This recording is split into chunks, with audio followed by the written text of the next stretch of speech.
લક્ષ્ય ન્યૂઝ, એક નજર, એક લક્ષ્ય. ડભોઈ સિતળાઈ સ્મશાન નજીક જાહેર રોડ અને વરસાદી કાંસ પાસેથી મોટા પ્રમાણમાં મેડિકલ વેસ્ટ રઝળતો જોવા મળ્યો.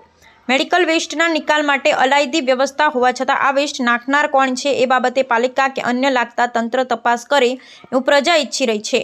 અગાઉ મેડિકલ વેસ્ટ ગમે ત્યાં નખાતો હોવાથી અનેક મુસીબતનો સામનો પ્રજાને કરવાનો વારો આવતો હતો. ક્યારેક તો અવધિ પૂર્ણ થયેલ દવાઓ પણ તમે ક્યાં ફેંકી દેવામાં આવતી હતી. મેડિકલ વેસ્ટમાં ખાસ કરી ઇન્જેક્શનની સોય, બારીક કાચની બનેલી સિરીન, કાચની નાની મોટી શીશીઓ, દર્દીઓના સારા ખરાબ પાટા, કપડાં, ડાયપર સહિતની વસ્તુનો સમાવેશ થાય છે.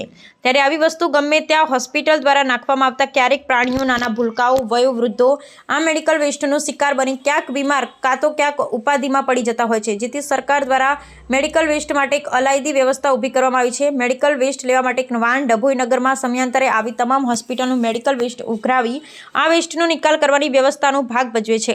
તેમ છતાં ડભોઈ નગરમાં આવેલી કેટલી હોસ્પિટલોમાંથી મેડિકલ વેસ્ટનું નીતિ નિયમોને નેવે મૂકી ગમે ત્યાં ફેંકી નિકાલ કરવાનો સિલસિલો ચાલી જ રહ્યો છે. તેનો સીધો દાખલો સિતળાઈ સ્મશાન નજીક મેડિકલ વેસ્ટના મોટા પ્રમાણમાં પડેલ જથ્થો જોવા મળતા બેસેલો જોવા મળે છે. આ માર્ગ પર કોટ વિસ્તાર બહાર આવેલી કંઈક સોસાયટીઓ અને જવાના પાક્કા માર્ગો પણ છે. લોકોની અવરજવર પણ ત્યાં સતત રહે છે. ત્યારે આ મેડિકલ વેસ્ટનો ભોગ કોઈ રાહદારી ન બને તે બાબતને ધ્યાનમાં રાખી પાલિકા તંત્ર કે અન્ય લાગતા તંત્ર આ મેડિકલ વેસ્ટ કોને નાખ્યો છે તેની પૂરતી તપાસ કરી જરૂરી કાર્યવાહી કરે એવી પ્રજામાં માંગ ઉઠવા પામી છે.